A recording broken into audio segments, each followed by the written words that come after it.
ज्वारीच्या पाटीला, मराठी शिवाय अर्थ नाही या महाराष्ट्राच्या मातीला. आज 27 फेब्रुवारी, ज्येष्ठ कवी वि.वा. शिरवाडकर म्हणजेच कुसुमाग्रज यांचा जन्मदिवस. हा दिवस मराठी भाषा गौरव दिवस म्हणून साजरा केला जातो.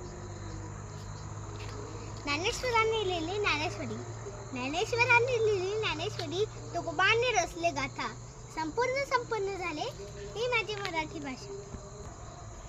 मराठी ही सर्वांग सुंदर भाषा आहे. भारतातील 22 अधिकृत भाषांपैकी एक भाषा आहे. नुकताच अभिजात भाषेचा दर्जा मिळालेला आहे. मराठी ही अनेक संतांच्या कीर्तन, ओव्या, भारूड, भजनांनी सजलेली आहे. ही अनेक लेखकांच्या लेखणीतून समृद्ध झालेली आहे. पु. ल. देशपांडे, मंगेश पाडगावकर, कुसुमाग्रज, वि. स. खांडेकर अशा अनेक लेखकांनी मराठीचे महत्त्व वाढवलेले आहे.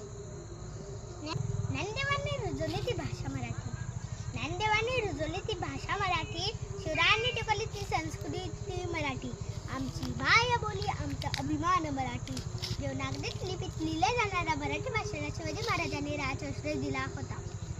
अशा समृद्ध भाषेला 2400 वर्षांपेक्षा जास्त इतिहास लाभला आहे. मराठी भाषा आहे महाराष्ट्राची शान, मराठी भाषा आहे महाराष्ट्राची शान. भजन कीर्तन भारूड ऐकते सुटून जाते भान, साहित्यकाने इतिहास आहे खूप मान. अशा मराठी भाषेचा बाळगू गर्व, मराठी भाषा दिन साजरा करू सर्व. शेवटी एवढंच सांगेल, दगड झालो तर सह्याद्रीचा होईल, दगड झालो तर सह्याद्रीचा होईल, माती झालो तर महाराष्ट्राची होईल, तलवार झालो तर भवानी मातेची होईल, पुन्हा जन्म मिळाला तर मराठीच होईल, मराठीच होईल, मराठीच होईल. जय हिंद, जय महाराष्ट्र.